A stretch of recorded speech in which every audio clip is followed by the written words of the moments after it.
Hello friends, welcome है आपका प्रतिभा academy में। तो जैसे कि आपको पता है दोस्तों, EMRS 2025 का एग्जामिनेशन 14 दिसंबर 2025 से स्टार्ट होने जा रहा है। आप TGT का फॉर्म भरे हो या आप PGT का फॉर्म भरे हो या आप हॉस्टल वार्डन का फॉर्म भरे हो या आप लाइब्रेरियन का फॉर्म भरे हो या आप नर्सिंग का फॉर्म भरे हो, हर एक एग्ज़ाम में जो भी EMRS कंडक्ट करती है उसमें आपका ICT यानी इंफॉर्मेशन कम्युनिकेशन टेक्नोलॉजी, जिसको हम लोग कंप्यूटर के नाम से जानते हैं, ये आपका पूछा जाता है। कितने मार्क्स का? तो आप बोलोगे 15 मार्क्स का। और यकीन मानिए दोस्तों, जिन बच्चों का रिजल्ट होगा उनका ये 15 नंबर 100% आएगा ही आएगा। तो इसलिए अगर आपका कंप्यूटर अच्छा नहीं है तो आप पढ़ लीजिए और इस वीडियो में आप बने रहिए। आपको पता चल जाएगा कि कंप्यूटर का कैसा प्रश्न पूछता है आपको EMRS। आप देख सकते हो, ये आपका यूथ कंपटीशन टाइम का बुक है और मैं आपको सारा का सारा क्वेश्चन कहाँ से करवाऊंगा? इसी यूथ कंपटीशन टाइम के बुक से करवाऊंगा। इसमें सारा का सारा आपका प्रीवियस ईयर क्वेश्चन है। एक सिंगल क्वेश्चन मैं आपको अपने घर से नहीं करवाने वाला हूं। ये देखिए, आपका EMRS का ये सिलेबस है, जिसमें आपका पहला टॉपिक है फंडामेंटल ऑफ कंप्यूटर सिस्टम। इसमें हम लोग कंप्यूटर के जनरेशन वगैरह, आर्किटेक्चर वगैरह के बारे में पढ़ते हैं। प्राइमरी मेमोरी, सेकेंडरी मेमोरी वगैरह क्या होता है, इसके बारे में पढ़ते हैं। फिर आता है आपका बेसिक ऑपरेटिंग सिस्टम, जैसे विंडो कैसा ऑपरेटिंग सिस्टम है, एंड्रॉयड कैसा ऑपरेटिंग सिस्टम है, इन सब के बारे में। फिर आपका MS ऑफिस है, यानी MS एक्सेल वगैरह से रिलेटेड। ठीक है, कीबोर्ड शॉर्टकट यानी CTRL+V, CTRL+C करेंगे तो क्या होगा? Computer network, computer cyber security और आपका इंटरनेट। यानी कुल मायने में आपका टोटल कितना टॉपिक है? 1 2 3 4 5 6 7 8। ये कंप्लीट 8 टॉपिक से आपका क्वेश्चन रहेगा। ये महामैराथन वीडियो में आपका किस टॉपिक से कितना प्रश्न है ये आप लोग देख लीजिए। मैं आप लोग को दिखा देता हूं। देखिए, जो आपका फंडामेंटल ऑफ कंप्यूटर सिस्टम है, इससे प्रीवियस ईयर में 18 क्वेश्चन पूछे गए थे, सारे शिफ्ट मिला के। बेसिक ऑफ ऑपरेटिंग सिस्टम से 15 पूछा गया था, MS ऑफिस से 15 पूछा गया था, कीबोर्ड शॉर्टकट से 15, कंप्यूटर नेटवर्क से 15, साइबर सिक्योरिटी से 15, इंटरनेट वेब एंड एप्लीकेशन से आपका 15 नंबर पूछा गया था। तो ये जो आपका महामैराथन वीडियो है, अगर आप इसको कर लेते हो तो आपका 108 क्वेश्चन कंप्लीट हो जाएगा और आपको पता चल जाएगा कि अभी आपका कंप्यूटर का कितना तैयारी है और अभी आप कितने पानी में हो। ये देख सकते हो, नॉलेज ऑफ ICT आपका कितने मार्क्स का आता है? तो आप बोलोगे सर 15 मार्क्स का आता है। और अगर आप ये वीडियो देखते हो तो आपका कंप्लीट 15 मार्क्स का तैयारी हो जाएगा। बाकी अगर आपको इस बुक का PDF चाहिए तो आप हमारे टेलीग्राम ID PRATIBHA_academy पे क्या कर सकते हो? मैसेज कर सकते हो और जुड़ सकते हो। ठीक है, इसमें आपको ये बुक का PDF मिल जाएगा। और अगर आपको हमारा हैंड रिटन नोट्स चाहिए, ये देखो आपका कंप्यूटर का EMRS स्पेसिफिक ये नोट्स है। अगर आपको ये नोट्स चाहिए EMRS स्पेसिफिक तो आप मैसेज कर देना 9430851094 पे। आपको ये हैंड रिटन नोट्स मिल जाएगा 289 में। ठीक है, तो आइए इस वीडियो को स्टार्ट करते हैं। चैनल पे अगर नहीं है तो चैनल को सब्सक्राइब कर लीजिएगा और वीडियो अच्छा लगे तो कमेंट करके जरूर बताइएगा कि आपको ये सेशन कैसा लगा। आइए दोस्तों, इस क्लास को स्टार्ट करते हैं। और क्लास स्टार्ट करने का हमारा मकसद यही है कि EMRS के TGT, PGT, लाइब्रेरियन और नर्सिंग अकाउंटेंट के जो भी कैंडिडेट हैं उनका 15 में 15 आना ही चाहिए ICT यानी कंप्यूटर में। तो पहला आइए दोस्तों, हम लोग अपने क्लास को स्टार्ट करते हैं। और क्लास का हमारा उद्देश्य यही होगा कि इस महामैराथन से हम लोग पूरे सिलेबस को कंप्लीट कर लें और 15 में 15 हमारा EMRS के TGT, PGT, लाइब्रेरियन, आप कोई भी फॉर्म भरे हो, आपका 15 में 15 आना चाहिए ICT में। तो बताइए पहले का आंसर क्या होगा? कह रहा है computer is an electronics device which is use to. तो दोस्तों याद रखना, जो आपका कंप्यूटर होता है ये क्या होता है? तो कंप्यूटर आपका एक इलेक्ट्रॉनिक डिवाइस होता है। कंप्यूटर जो होता है आपका एक ऑटोमेटिक डिवाइस होता है, यानी स्वचालित डिवाइस होता है। जो आपका कंप्यूटर होता है वो कैसे काम करता है? तो कंप्यूटर में आप सबसे पहले इनपुट देते हो। क्या देते हो? इनपुट देते हो। जैसे आपको कंप्यूटर पे A टाइप करवाना है तो आप कीबोर्ड पे क्या दबाओगे? A दबाओगे। तो इसी को हम लोग क्या करते हैं? इसी को हम लोग इनपुट बोलते हैं। अब क्या करेगा जो आपका कंप्यूटर है, ये इनपुट को प्रोसेसिंग करने का काम करेगा। क्या करेगा? इसको प्रोसेस करने का काम करेगा। और किसकी मदद से करेगा? CPU की मदद से करेगा। CPU को पता चलेगा कि अच्छा आपने A बटन दबाया दबाया है तो CPU फिर क्या करेगा, इसका आउटपुट जनरेट करेगा जो कि आपके मॉनिटर पे दिखाई देगा और उसके बाद ये जाके आगे चल के क्या हो जाएगा, आपका स्टोर हो जाएगा। ठीक है, तो आपका 4 चरण में जो होता है आपका कंप्यूटर काम करता है। पहला होता है आपका इनपुट, जैसे आपने कमांड दबाया, फिर वो क्या होता है, प्रोसेस होता है। किसकी मदद से, CPU की मदद से, और CPU का फुल फॉर्म क्या होता है, सेंट्रल प्रोसेसिंग यूनिट, और फिर आपका आउटपुट पे डिस्प्ले दिखाई देता है और फिर ये स्टोर हो जाता है। कहता है कंप्यूटर कैसा है, कह रहा है प्लेइंग गेम के लिए नहीं, कह रहा है खाना बनाने के लिए नहीं, राइटिंग लिखने के लिए नहीं। जो आपका कंप्यूटर होता है ये क्या करता है, हमारे डेटा को प्रोसेस करता है। तो राइट आंसर क्या हो जाएगा आपका, option number B for Bajrangbali. चलिए बताइए सेकंड क्वेश्चन क्या कह रहा है, physical part of a computer are called. दोस्तों याद रखना, जो आपका कंप्यूटर होता है ये दो चीज़ से मिलके बना होता है, एक होता है आपका हार्डवेयर और एक होता है आपका सॉफ्टवेयर। तो आप कैसे समझोगे दोस्तों, याद रखिएगा, जो आपका हार्डवेयर वह डिवाइस होता है जिसको आप लोग छू सकते हो, टच कर सकते हो। जैसे आप मॉनिटर को छू सकते हो, कीबोर्ड को छू सकते हो, माउस को छू सकते हो, CPU को छू सकते हो, तो ये होता है आपका हार्डवेयर डिवाइस। वैसा डिवाइस जिसको आप छू नहीं सकते हो, जैसे आप अभी जिसमें मैं लिख रहा हूँ, क्या आप इसको छू सकते हो, नहीं छू सकते हो। व्हाट्सएप को छू सकते हो, नहीं छू सकते हो। तो इसी को हम लोग बोलते हैं सॉफ्टवेयर डिवाइस। वैसा डिवाइस जिसको हम लोग छू नहीं सकते हैं उसको बोलते हैं सॉफ्टवेयर। और हार्डवेयर और सॉफ्टवेयर की मदद से आपका कंप्यूटर जो होता है वो यूजफुल बन जाता है। तो कह रहा है the physical part of computer are called, physical part किसको कहते हैं, हार्डवेयर को कहते हैं। किसको कहते हैं, हार्डवेयर को। इसका example monitor, CPU, keyboard, mouse. चलिए बताइए क्वेश्चन नंबर 3 का आंसर क्या कह रहा है, the brain of the computer is. आप सारे लोग जानते हो कि जो आपका CPU होता है ये क्या होता है, हमारे कंप्यूटर का ब्रेन होता है। क्या होता है हमारे कंप्यूटर का, हमारे कंप्यूटर का ब्रेन होता है, क्योंकि जो आपका CPU होता है यही सारे कैलकुलेशन करता है और कंप्यूटर के अंदर सारा डिसीजन मेकिंग करता है। जो आपका CPU होता है इसका फुल फॉर्म होता है आपका सेंट्रल प्रोसेसिंग यूनिट, और ये हमारे कंप्यूटर को कंट्रोल करता है, कंप्यूटर का मुखिया होता है ये। ठीक है, समझ आ गया।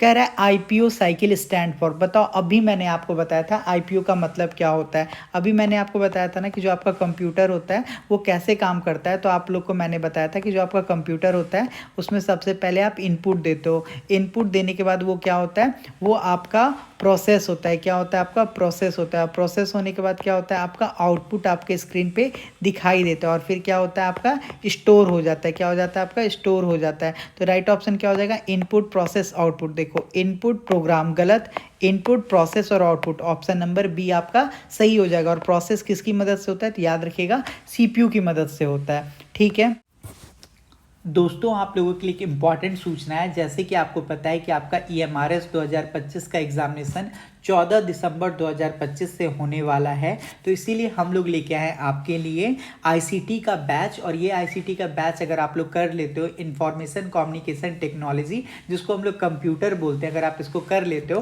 तो आपका 15 में 15 गारंटी हो जाएगा। कैसे गारंटी होगा मैं आपको बताता हूँ। ये देखो, आपका ये सिलेबस है ICT का, यानी कंप्यूटर का। ये बस इतना छोटा सा है, लेकिन अगर आप इसको देखोगे तो टोटल 16 टॉपिक है। इस 16 टॉपिक को मैं आपको पढ़ाऊंगा 20 दिन के अंदर। और कैसे पढ़ाऊंगा मैं आपको दिखाता हूं। देखो, ये बैच आपका स्टार्ट हो जाएगा 17 अक्टूबर 2025 से और कंप्लीट हो जाएगा 7 नवंबर 2025 को। जैसे मान के चलो दोस्तों, मैंने आपको MS ऑफिस पढ़ाया, तो दूसरे प्लेटफॉर्म पे क्या होता है, केवल आपको थ्योरी पढ़ा दिया गया और आपको छोड़ दिया जाता है। लेकिन यहाँ पे क्या होगा, आपको MS ऑफिस पढ़ाया जाएगा, उसके बाद इसके ऊपर आपको 100 प्रीवियस ईयर क्वेश्चन को क्लास में ही डिस्कस करवाया जाएगा। और ये सारा डिस्कशन कहाँ से होगा, ऑथेंटिक सोर्स। ये देख सकते हो, ये आपका यूथ कंपटीशन टाइम का बुक है और इसके अंदर सारा का सारा प्रीवियस ईयर क्वेश्चन है। ठीक है, साथ में हम आपको क्या करवाएंगे, तो साथ में हम आपको जो KV, NVS, DSSB में भी जो भी इंपॉर्टेंट क्वेश्चन पूछा जाता है, ICT से रिलेटेड, दिल्ली पुलिस में पूछा जाता है, वो सारा हम आपको करवा देंगे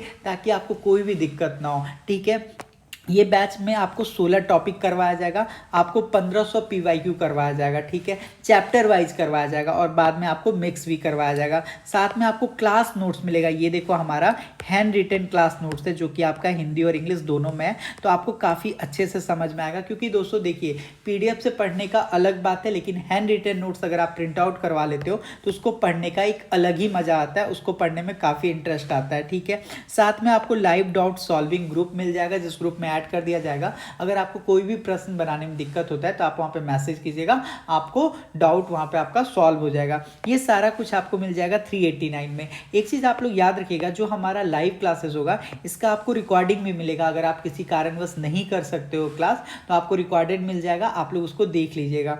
दूसरा फ़ायदा ये होगा कि जैसे मान के चलिए आप क्लास कर रहे हो, जैसे आज आपका क्लास कंप्लीट हुआ कंप्यूटर के जनरेशन के बारे में, तो उसका 12 घंटे के बाद उसका टेस्ट भी अपलोड हो जाएगा, ताकि आप लोग अपने आप को चेक कर पाओ कि आप कितने पानी में हो, जो क्लास में पढ़ाया गया उसमें आप कितना स्कोर कर पा रहे हो। तो ये सारा चीज़ आपको मिल जाएगा। अगर ये आप सारा चीज़ करते हो तो आपका 15 में 15 गारंटी होगा। और क्यों नहीं होगा गारंटी, जब हम ऑथेंटिक सोर्स से पढ़ेंगे, सारा का सारा EMRS का सेट करवाएंगे, जो कि किसी प्लेटफॉर्म पे नहीं करवाया जाता है। इस चीज़ को आप लोग ध्यान दीजिएगा, ठीक है। यहाँ पे आपको डेडिकेटली करवाया जाएगा, ठीक है। यहाँ पे आपको 1500 एग्जाम ओरिएंटेड क्वेश्चन वगैरह सब कुछ करवा दिया जाएगा। और 20 दिन के बाद आप लोग देखना कि आपको कितना एडवांटेज मिलता है, और आप लोग 100% कहोगे कि सर हम लोग अब 15 में 15 ICT में लेके आ जाएंगे। तो अगर आप हमारा बैच ज्वाइन करना है तो आप लोग मैसेज कीजिएगा 9430851094 पे, आपको लाइव क्लासेस वाले ग्रुप में जोड़ दिया जाएगा। डेली जो है आपका क्लास 5 बजे चलता है, और अगर आप किसी भी कारण से क्लास नहीं कर पाते हो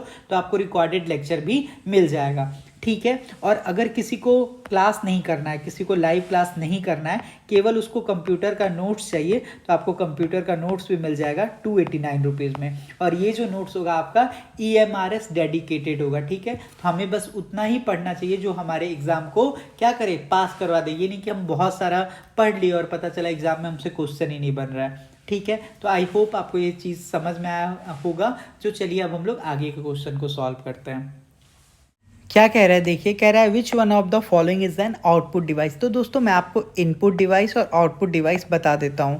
इनपुट क्या होता है और आउटपुट क्या होता है, याद रखिएगा दोस्तों। जिसके थ्रू हम लोग कंप्यूटर को कमांड देते हैं उसको हम लोग बोलते हैं इनपुट डिवाइस। जैसे हमको कंप्यूटर पे लिखना है शुभम, तो आप कीबोर्ड की मदद से SHUBHAM टाइप करोगे, तो ये क्या करना कहलाएगा, आपका इनपुट करना कहलाएगा। आप कंप्यूटर को बोलते हो शट डाउन हो जाओ, तो माउस की मदद से करते हो। तो जब कभी भी हम कंप्यूटर को कमांड देते हैं या डाटा इंटर करते हैं तो ये आपका क्या कहलाता है, ये आपका इनपुट कहना कहलाता है, ठीक है। समझ में आ गया।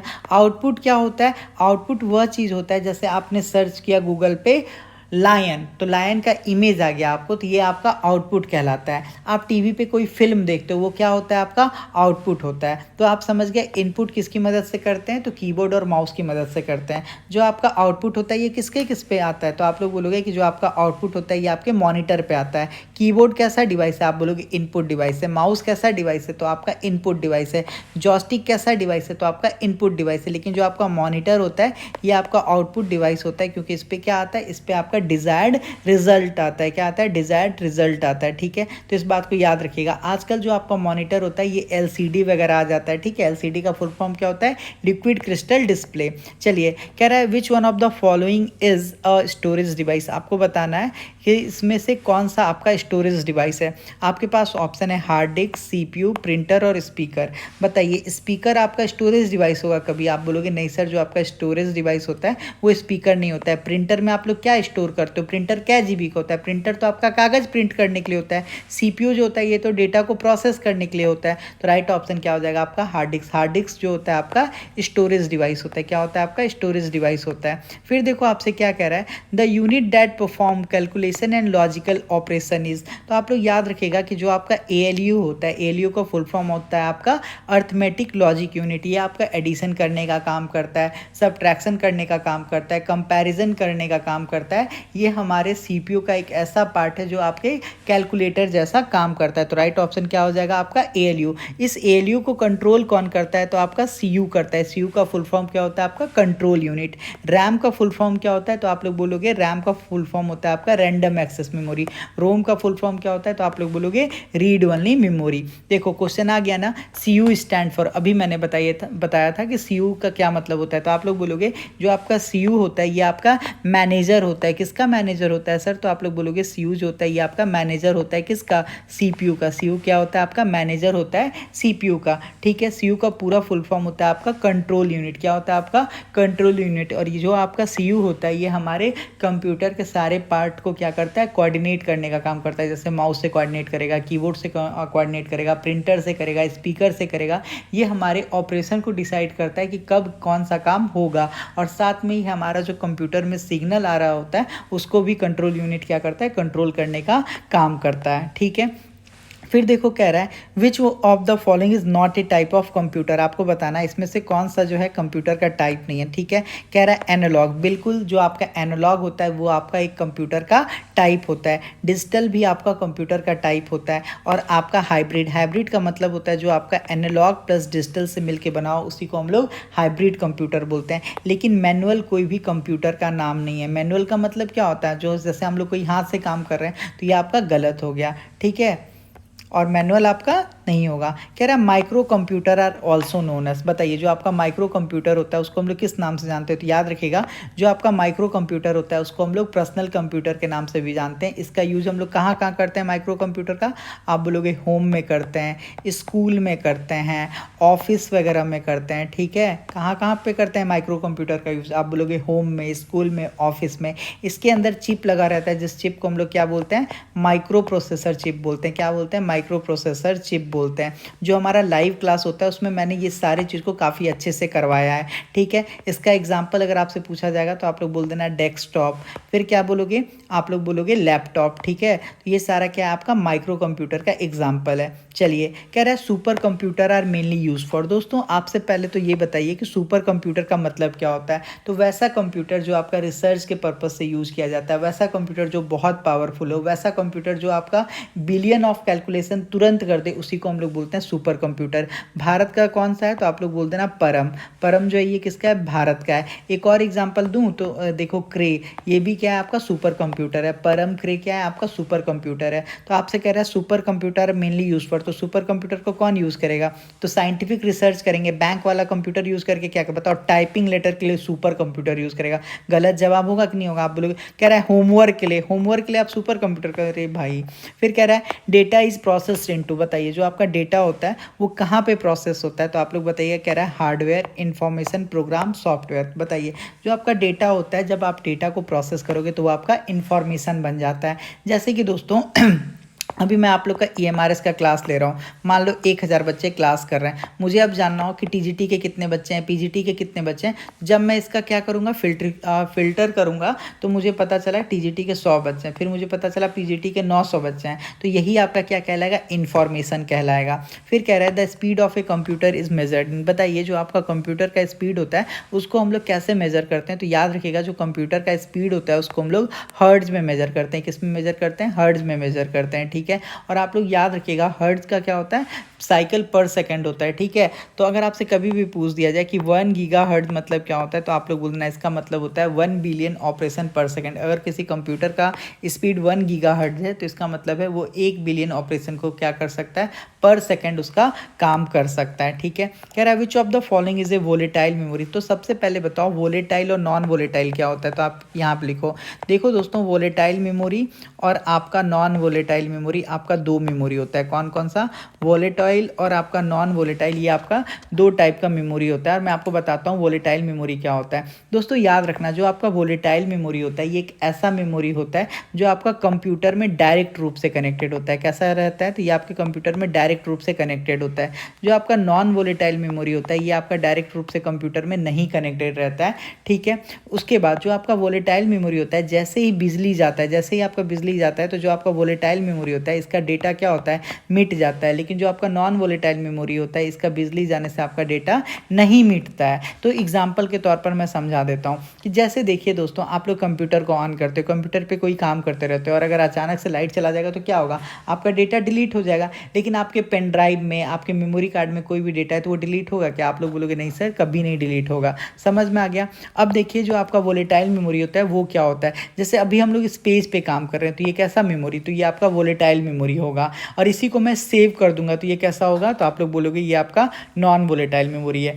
जैसे एक और बात समझिए वोलेटाइल मेमोरी का, जैसे आप मोबाइल या कंप्यूटर पे कोई भी फाइल को खोल के रखे हो, जैसे कोई भी, जैसे वोलेटाइल मेमोरी का मतलब समझो, जैसे आप लोग मोबाइल अभी हम लोग यूज़ कर रहे हैं, जैसे अभी आप मोबाइल पे यूट्यूब खोले हुए हो तो ये कैसा मेमोरी होगा, कैसे मेमोरी से काम कर रहा है, तो ये आपका वोलेटाइल मेमोरी से काम कर रहा है। नॉन वोलेटाइल मेमोरी क्या होगा, आप जो वीडियो है आप उसको डाउनलोड करके अपने चिप में रख लिए तो ये आपका नॉन वोलेटाइल मेमोरी हो गया। समझ में आ गया। यानी अगर आप मोबाइल या कंप्यूटर पर कोई भी फाइल खोलते हैं तो वो आपका वोलेटाइल मेमोरी से खुलता है, और अगर आप जब उस फाइल को बंद कर देते हो और वो फाइल आपके ऐप में सेव रहता है तो वो आपका क्या होता है, नॉन वोलेटाइल मेमोरी होता है। वोलेटाइल मेमोरी का एग्जांपल अगर आपसे कभी भी, देखो आपसे कह रहा है the first generation of computer use, बताइए जो आपका फर्स्ट जनरेशन ऑफ कंप्यूटर था उसमें क्या यूज़ हुआ था, तो आप लोग बोलोगे देखो सर जो आपका फर्स्ट जनरेशन का कंप्यूटर था उसमें आपका वैक्यूम ट्यूब यूज हुआ था। जो आपका सेकंड जनरेशन का कंप्यूटर था उसमें आपका ट्रांजिस्टर यूज हुआ था। जो आपका थर्ड जनरेशन का कंप्यूटर था उसमें आपका आईसी यूज हुआ था। जो आपका फोर्थ जनरेशन का कंप्यूटर था उसमें आपका माइक्रो प्रोसेसर यूज हुआ था। क्लियर हो गया। आप लोग बोलोगे हाँ सर। देखो कह रहा है the second generation computer use, क्या हुआ था सेकंड जनरेशन में, तो आप लोग बोल देना सेकंड जनरेशन में आपका ट्रांजिस्टर यूज हुआ था। ये ट्रांजिस्टर किस चीज़ से बना था, तो आप लोग बोल देना सेमीकंडक्टर से बना था। किस चीज़ से बना था, तो आप लोग बोल देना सेमीकंडक्टर से ये चीज़ बना था। क्लियर हो गया। अगर आपसे कभी भी बोल दिया जाए कि बताओ प्यारे बच्चों जो आपका सेकंड जनरेशन कंप्यूटर है उसका एग्जांपल, तो आप लोग क्या बोल दोगे, IBM 401, ये आपका सेकंड जनरेशन कंप्यूटर का क्या है, एग्जांपल है। क्लियर। देखो कह रहा है microprocessor were introduced in, बताइए माइक्रो प्रोसेसर को कब इंट्रोड्यूस किया गया था, तो आप लोग याद रखना जो आपका माइक्रो प्रोसेसर है ये आपका फोर्थ जनरेशन में आया था। कब आया था माइक्रो प्रोसेसर, माइक्रो प्रोसेसर जो है ये आपका फोर्थ जनरेशन में आया था। इस बात को आप लोग जरूर याद कीजिएगा, ठीक है। तो आप लोग इस बात को याद रखना, माइक्रो प्रोसेसर कब आया था, तो माइक्रो प्रोसेसर आपका फोर्थ जनरेशन में आया था। एक चीज़ मैं आप लोग को यहाँ पे और अच्छे से एक चीज़ बता देता हूँ। देखो दोस्तों जब यहाँ पे ये बात हुआ ही है ना तो मैं आपको थोड़ा सा समझा देता हूँ, फर्स्ट जनरेशन कंप्यूटर अगर आया है तो, ताकि आप लोगों को कोई दिक्कत नहीं हो। देखिए दोस्तों अगर आपसे कभी भी बात करें फर्स्ट जनरेशन कंप्यूटर के बारे में, तो फर्स्ट जनरेशन का जो कंप्यूटर होता है ये आपका 1940 में आया था और 1940 से लेकर 1956 तक राज किया था, ठीक है। जो आपका फर्स्ट जनरेशन कंप्यूटर है इसका एग्जाम्पल है आपका मार्क 1, आईनेक, ठीक है। ये सारा क्या है, आईनेक, यूनिवैक, ठीक है, यूनिवैक, फिर आपका एडसेक, ये सारा क्या है, ये सारा आपका फर्स्ट जनरेशन का कंप्यूटर है। एडवैक ये भी क्या है आपका फर्स्ट जनरेशन का कंप्यूटर है। IBM 650, ठीक है, IBM 701, ये सारा आपका फर्स्ट जनरेशन का कंप्यूटर है। अगर आपसे कभी भी बोल देगा ट्रांजिस्टर वाला कंप्यूटर तो आप लोग बोल देना देखो IBM 1620, ठीक है, IBM 1620, IBM 7094, ठीक है, CDC 1604, ये सारा क्या है, ये सारा आपका सेकंड जनरेशन का कंप्यूटर है। अगर आपसे कभी भी बोल दे IC चिप में तो आपका क्या क्या हो जाएगा, तो आप लोग बोल देना IBM 360, IBM 360, ठीक है। क्लियर हो गया। अगर आपसे फोर्थ जनरेशन के बारे में बात करें जिसमें हम लोग माइक्रो प्रोसेसर यूज़ किए थे, तो जैसे आपका एप्पल टू, ठीक है, ये आपका फोर्थ जनरेशन के बारे में बात करता है। क्लियर हो गया। आप लोग बोलोगे हाँ सर, ठीक है। चलिए अब आपसे कह रहा है ऑपरेटिंग सिस्टम क्या होता है, आपको बताना है। बताइए ऑपरेटिंग सिस्टम क्या होता है। मैं आप लोग को बहुत अच्छे से समझा रहा हूँ ताकि आप लोगों को कोई भी दिक्कत नहीं हो। हमारा टारगेट यही है कि MRS के एग्ज़ाम में 15 में 15 आए आपका, और सारा मैं आपको प्रीवियस ईयर क्वेश्चन को करवा रहा हूँ। बताइए कह रहा है ऑपरेटिंग सिस्टम इज़ दोस्तों याद रखना जो आपका ऑपरेटिंग सिस्टम होता है ये क्या होता है, तो ये हमारे कंप्यूटर के ऑल एक्टिविटी को क्या करता है, कंट्रोल करता है। क्या करता है, कंट्रोल करता है। जैसे आप लोग का Windows 7 क्या है, ऑपरेटिंग सिस्टम है। क्या करता है, आपको एक माहौल प्रदान करता है जिस पे आप लोग काम कर सको।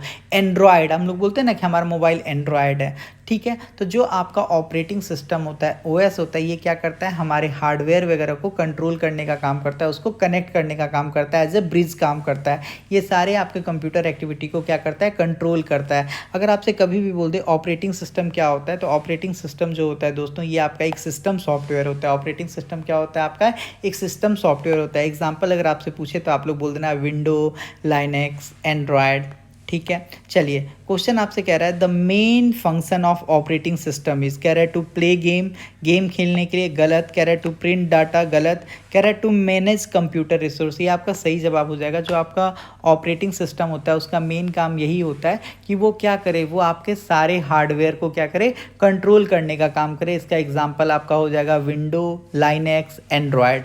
ठीक है। चलिए, फिर क्या कह रहा है, देखिए विच of the following is not an operating system, आपको बताना है कि इसमें से कौन सा ऑपरेटिंग सिस्टम नहीं है। तो देखो यहाँ पे कह रहा है window, Linux, M S Excel, macOS. तो याद रखना जो आपका एम एस एक्सेल है ये आपका ऑपरेटिंग सिस्टम नहीं है, क्योंकि जो आपका एम एस एक्सेल है ये क्या है, तो ये आपका एक तरह का सॉफ्टवेयर है। एम एस एक्सेल क्या आपका सॉफ्टवेयर है, ना कि एक ऑपरेटिंग सिस्टम। ठीक है।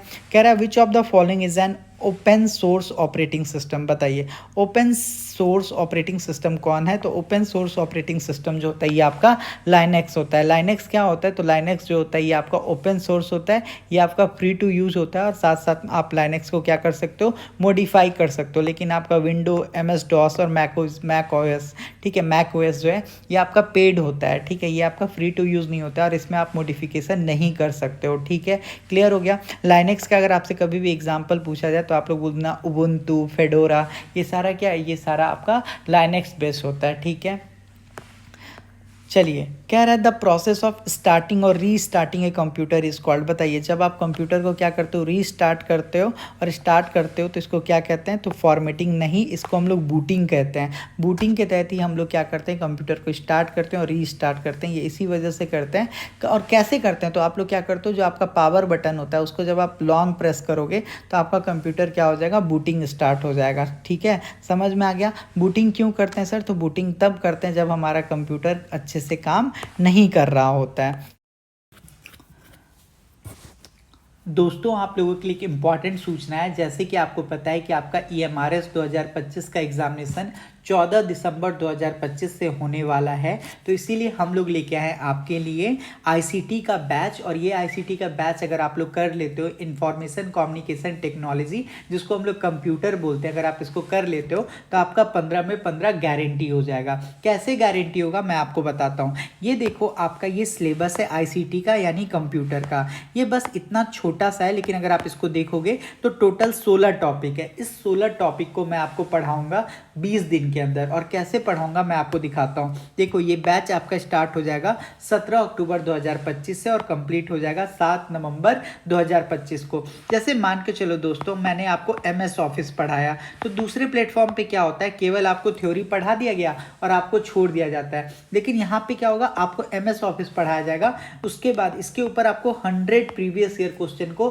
क्लास में ही डिस्कस करवाया जाएगा। और ये सारा डिस्कशन कहाँ से होगा, ऑथेंटिक सोर्स। ये देख सकते हो, ये आपका यूथ कंपटीशन टाइम का बुक है और इसके अंदर सारा का सारा प्रीवियस ईयर क्वेश्चन है। ठीक है, साथ में हम आपको क्या करवाएंगे, तो साथ में हम आपको जो KV, NVS, DSSB में भी जो भी इंपॉर्टेंट क्वेश्चन पूछा जाता है, ICT से रिलेटेड, दिल्ली पुलिस में पूछा जाता है, वो सारा हम आपको करवा देंगे ताकि आपको कोई भी दिक्कत ना हो। ठीक है, ये बैच में आपको 16 टॉपिक करवाया जाएगा, आपको 1500 PYQ करवाया जाएगा। ठीक है, चैप्टर वाइज करवाया जाएगा और बाद में आपको मिक्स भी करवाया जाएगा। साथ में आपको क्लास नोट्स मिलेगा। ये देखो, हमारा हैंड रिटन क्लास नोट्स है, जो कि आपका हिंदी और इंग्लिश दोनों में है, तो आपको काफ़ी अच्छे से समझ में आएगा। क्योंकि दोस्तों देखिए, PDF से पढ़ने का अलग बात है, लेकिन हैंड रिटन नोट्स अगर आप प्रिंट आउट करवा लेते हो तो उसको पढ़ने का एक अलग ही मज़ा आता है, उसको पढ़ने में काफ़ी इंटरेस्ट आता है। ठीक है, साथ में आपको लाइव डाउट सॉल्विंग ग्रुप मिल जाएगा, जिस ग्रुप में ऐड कर दिया जाएगा। अगर आपको कोई भी प्रश्न बनाने में दिक्कत होता है तो आप वहां पे मैसेज कीजिएगा,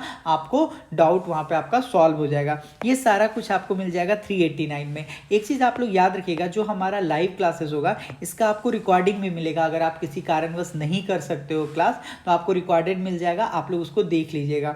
दूसरा फायदा ये होगा कि जैसे मान के चलिए आप क्लास कर रहे हो, जैसे आज आपका क्लास कंप्लीट हुआ कंप्यूटर के जनरेशन के बारे में, तो उसका 12 घंटे के बाद उसका टेस्ट भी अपलोड अपलोड हो जाएगा, ताकि आप लोग अपने आप को चेक कर पाओ कि आप कितने पानी में हो, जो क्लास में पढ़ाया गया उसमें आप कितना स्कोर कर पा रहे हो। तो ये सारा चीज़ आपको मिल जाएगा। अगर ये आप सारा चीज़ करते हो तो आपका 15 में 15 गारंटी होगा। और क्यों नहीं होगा गारंटी, जब हम ऑथेंटिक सोर्स से पढ़ेंगे, सारा का सारा EMRS का सेट करवाएंगे, जो कि किसी प्लेटफॉर्म पे नहीं करवाया जाता है। इस चीज़ को आप लोग ध्यान दीजिएगा, ठीक है। यहाँ पे आपको डेडिकेटली करवाया जाएगा, ठीक है। यहाँ पे आपको 1500 एग्जाम ओरिएंटेड क्वेश्चन वगैरह सब कुछ करवा दिया जाएगा। और 20 दिन के बाद आप लोग देखना कि आपको कितना एडवांटेज मिलता है, और आप लोग 100% कहोगे कि सर हम लोग अब 15 में 15 ICT में लेके आ जाएंगे। तो अगर आप हमारा बैच ज्वाइन करना है तो आप लोग मैसेज कीजिएगा 9430851094 पे, आपको लाइव क्लासेस वाले ग्रुप में जोड़ दिया जाएगा। डेली जो है आपका क्लास 5 बजे चलता है, और अगर आप किसी भी कारण से क्लास नहीं कर पाते हो तो आपको रिकॉर्डेड लेक्चर भी मिल जाएगा, ठीक है। और अगर किसी को क्लास नहीं करना है, किसी को लाइव क्लास नहीं करना है, केवल उसको कंप्यूटर का नोट्स चाहिए, तो आपको कंप्यूटर का नोट्स भी मिल जाएगा 289 रुपीज़ में। और ये जो नोट्स होगा आपका EMRS डेडिकेटेड होगा, ठीक है। तो हमें बस उतना ही पढ़ना चाहिए जो हमारे एग्जाम को क्या करे, पास करवा दे। ये नहीं कि हम बहुत सारा पढ़ लिए और पता चला एग्जाम में हमसे क्वेश्चन ही नहीं बन रहा है, ठीक है। तो आई होप आपको ये चीज़ समझ में आया होगा। जो चलिए अब हम लोग आगे के क्वेश्चन को सॉल्व करते हैं।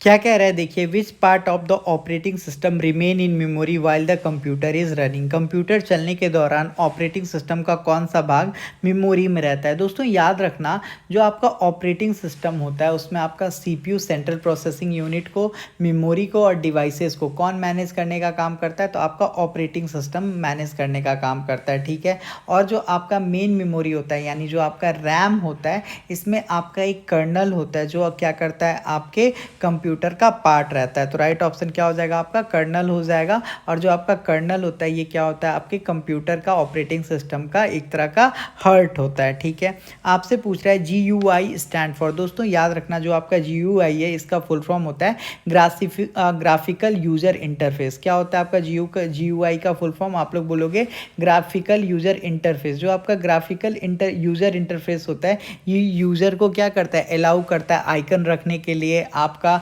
मेन्यू को रखने के लिए। आप लोग जैसे कंप्यूटर में सेट करते हो ना व्हाट्सएप का लोगो वगैरह, ये किसकी मदद से करते हैं, तो हम लोग ग्राफिकल यूजर इंटरफेस की मदद से करते हैं। ये आपका इजी टू यूज़ होता है, और यहाँ पे आप लोग टाइप नहीं कर सकते। आप लोग कभी भी अपने वॉल पे टाइप कर पाते हो क्या, आप लोग बोलोगे नहीं, नहीं कर सकते हैं, ठीक है।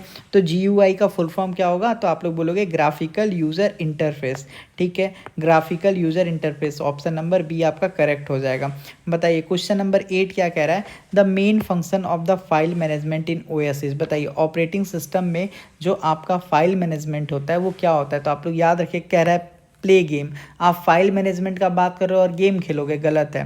कह रहा है manage and organise data, install antivirus. बताइए फाइल मैनेजमेंट का एंटीवायरस से क्या लेना देना है। कह रहा है शट डाउन द सिस्टम, गलत हो जाएगा। जो आपका फाइल मैनेजमेंट होता है ये क्या होता है, आपका मैनेज और ऑर्गेनाइज डेटा करने के लिए किया जाता है, जैसे कि आपका फाइल एक्सप्लोरर, ठीक है। फिर कह रहा है which of the following is a single user operating system. Single user operating system कौन होता है दोस्तों, तो याद रखिएगा। देखिए कह रहा है यूनिक, लाइनेक्स, विंडो सर्वर और आपका MS-DOS। जो आपका MS-DOS होता है दोस्तों, ये आपका सिंगल यूजर होता है। जो आपका MS-DOS होता है ये क्या होता है, आपका सिंगल यूजर होता है। बताइए ये जो DOS होता है इसका फुल फॉर्म क्या होता है, इसका फुल फॉर्म होता है आपका डिस्क ऑपरेटिंग सिस्टम। क्या होता है आपका डिस्क ऑपरेटिंग सिस्टम, इसका फुल फॉर्म होता है, ठीक है। डिस्क ऑपरेटिंग सिस्टम इसका फुल फॉर्म होता है, ठीक है।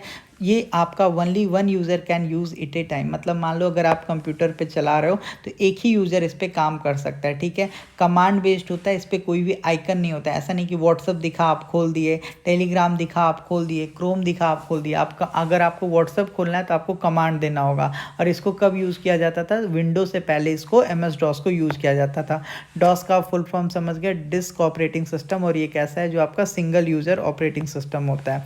कह रहा है इन window task bar is use for. बताइए टास्क बार का हम लोग किस लिए यूज़ करते हैं, तो याद रखना दोस्तों, जो आपका टास्क बार होता है वो हम लोग को हेल्प करता है। जैसे अभी देखो मुझे इस PDF से इस PDF में जाना होगा तो क्या हो गया, टास्क बार की मदद से गया। जो आपका टास्क बार होता है दोस्तों, ये आपको हेल्प करता है स्विच करने के लिए। जो आपका टास्क बार होता है ये बताता है कि कौन कौन सा एप्लीकेशन खुला हुआ है। देखो अभी ये सेट खुला हुआ है, ये सेट खुला हुआ है, ये सेट खुला हुआ है, तो ये कौन बता रहा है, टास्क बार ही तो बता रहा है। तो कंप्यूटर का टास्क बार अलग होता है। जो आपका टास्क बार होता है ये आपके विंडो के स्क्रीन के बॉटम में क्या होता है, नीचे में लोकेटेड होता है। समझ गए। तो राइट ऑप्शन क्या हो जाएगा, फाइल सर्चिंग के लिए नहीं, कह रहा है स्विचिंग बिटवीन ओपन प्रोग्राम। बताइए क्या होगा टास्क बार का। इन window the task bar you use for formatting hard disk, नहीं, राइट ऑप्शन आपका बी हो जाएगा, स्विचिंग बिटवीन ओपन प्रोग्राम। कह रहा है which of the following is A command based operating system. Command based operating system कौन होता है, अभी मैंने आपको बताया था, ठीक है। एक तो आपका डॉस होता था, विंडो नहीं, मैक ओएस नहीं, एंड्रॉयड नहीं, आपका लाइनेक्स जो होता है ये क्या होता है, आपका कमांड बेस्ड ऑपरेटिंग सिस्टम होता है, ठीक है। इसमें हम लोग कमांड यूज़ करते हैं, ठीक है। हम लोग इसमें माउस वगैरह का यूज़ नहीं होता है। जो आपका लाइनेक्स होता है इसमें हम लोग माउस वगैरह की जगह किस चीज़ का यूज़ करते हैं, कमांड का यूज़ करते हैं। कमांड की मदद से भी हम लोग कमांड के माध्यम से ही हम लोग लाइनेक्स को ऑपरेट करते हैं, ठीक है। समझ गए। जो बिगनर्स होते हैं उनके लिए क्या होता है, डिफिकल्ट होता है उतना सारा कमांड को याद करना। कह रहा है इन window file explorer is use first. बताइए जो आपका विंडो होता है उसमें हम लोग फाइल एक्सप्लोरर का यूज़ क्यों करते हैं, आप बताइए। जो आपका फाइल एक्सप्लोरर आप लोग के मोबाइल में भी होता है तो उसमें क्या होता है, उसमें हम लोग ईजिली क्या कर सकते हैं, कोई भी वीडियो को देख सकते हैं, किसी मूवी को इधर से उधर कॉपी पेस्ट कर सकते हैं। तो जो आपका फाइल एक्सप्लोरर होता है उसका यूज़ हम लोग किस लिए करते हैं, बताइए। कह रहा है ब्राउजिंग इंटरनेट, गलत। और राइट ऑप्शन क्या हो जाएगा, option B, managing file and folder के लिए, ठीक है।